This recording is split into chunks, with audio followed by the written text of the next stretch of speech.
Saya atas nama Emiliana Lenamani dari 4A2. Di sini saya akan mereview kembali materi administrasi pemerintahan desa. Yang pertama, administrasi desa. Keseluruhan proses kegiatan pencatatan data dan informasi mengenai penyelenggaraan pemerintahan desa pada buku administrasi desa. Menurut Profesor Prayudi Atmosudirjo, membedakan administrasi ke dalam dua pengertian, yaitu administrasi dalam arti sempit dan administrasi arti luas. Administrasi dalam arti sempit yaitu berasal dari bahasa Belanda administrate dan bahasa Yunani administrare, yang berarti pelayanan kegiatan tata usaha di kantor. Pengertian luas dibedakan dalam 3 sudut, di mana administrasi merupakan seluruh proses pemikiran, perencanaan, pengaturan. Yang kedua itu fungsi yang harus dilakukan oleh seorang yang berkedudukan sebagai administrator.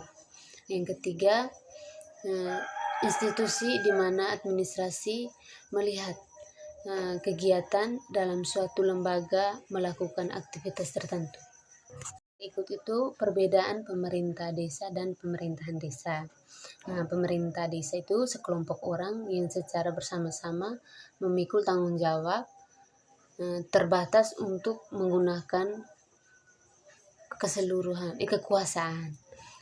Sedangkan pemerintahan desa itu segala usaha yang dilakukan oleh pemerintah desa dalam menyelenggarakan pemerintahan desa.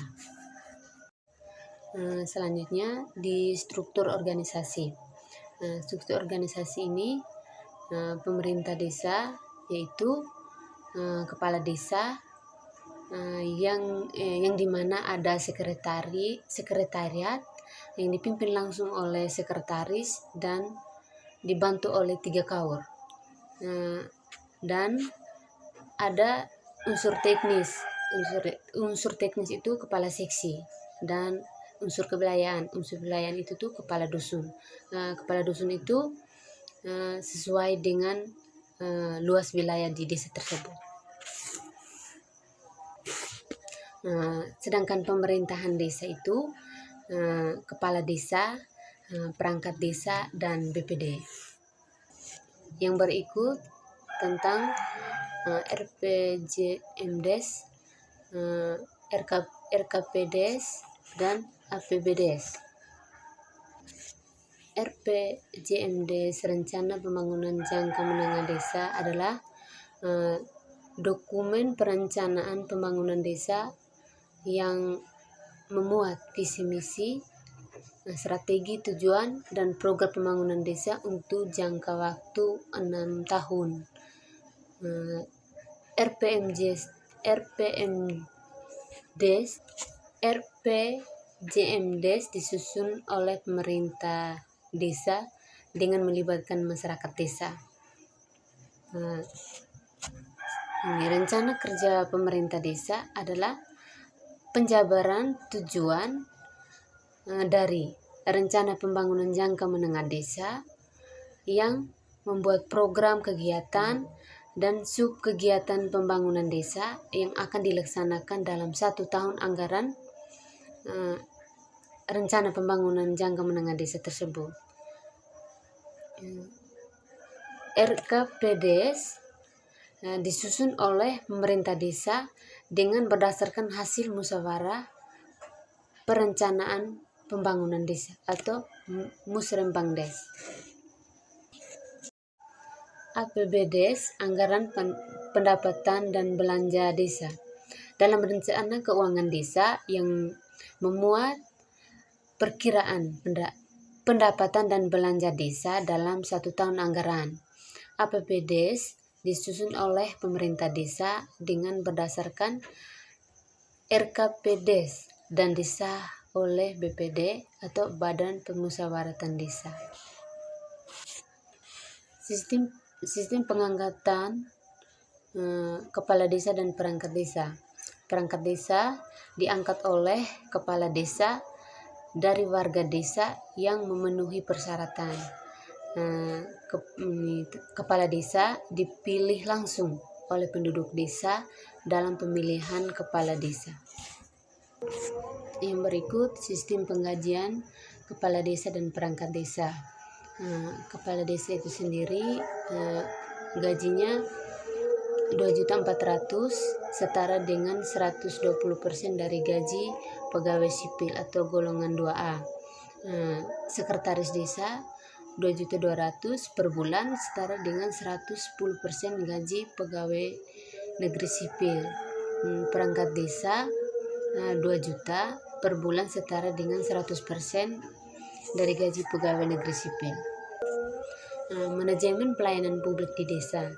Manajemen pelayanan publik desa ini melayani kebutuhan masyarakat seperti surat keterangan tidak mampu, surat domisili, keterangan usaha, dan juga surat-surat yang dibutuhkan oleh masyarakat tersebut.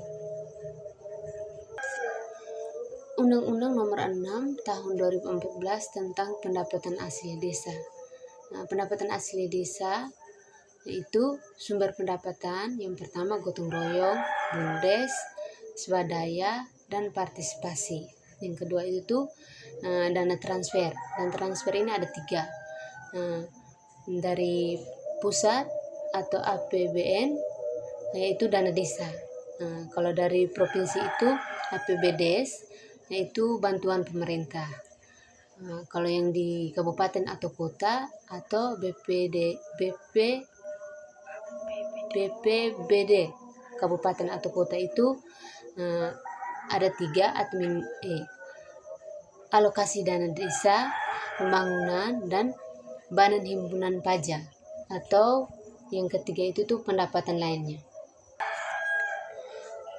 Pengawasan penyelenggaraan pemerintah desa merupakan suatu proses pemantauan dan evaluasi yang dilakukan untuk memastikan bahwa berbagai kegiatan dan program dijalankan secara efektif dan efisien. Siapa saja yang melakukan pengawasan? Yang melakukan pengawasan ini ada 3, yaitu eksternal, internal, partisipatif, dan jurnalis. Kalau eksternal itu tuh dari luar, misalnya inspektorat, DPRD, bupati, maupun pengawas lainnya. Kalau internal itu dari dalam. Dan dari dalam itu kepala desa itu sendiri, perangkat desa, dan BPD. Jurnalis itu pengawasan yang dilakukan oleh jurnalis, tetapi dia tidak terjun langsung ke lapangan. Dia tidak terjun langsung ke lapangan, tetapi dia mendengar informasi dari pengawas lainnya. Sedangkan partisipatif itu oleh masyarakat desa itu sendiri. Selanjutnya tentang kepemimpinan. Kepemimpinan adalah kemampuan untuk mengarahkan, memotivasi, dan menginspirasi orang lain dalam mencapai tujuan bersama. Kepemimpinan kepala desa merupakan peran penting dalam menjalankan pemerintahan di tingkat desa. Seorang kepala desa harus bertanggung jawab atas aspek kehidupan masyarakat desa, mulai dari kesejahteraan sosial, pembangunan, hingga penyelesaian masalah-masalah lokal. Sekian dan terima kasih.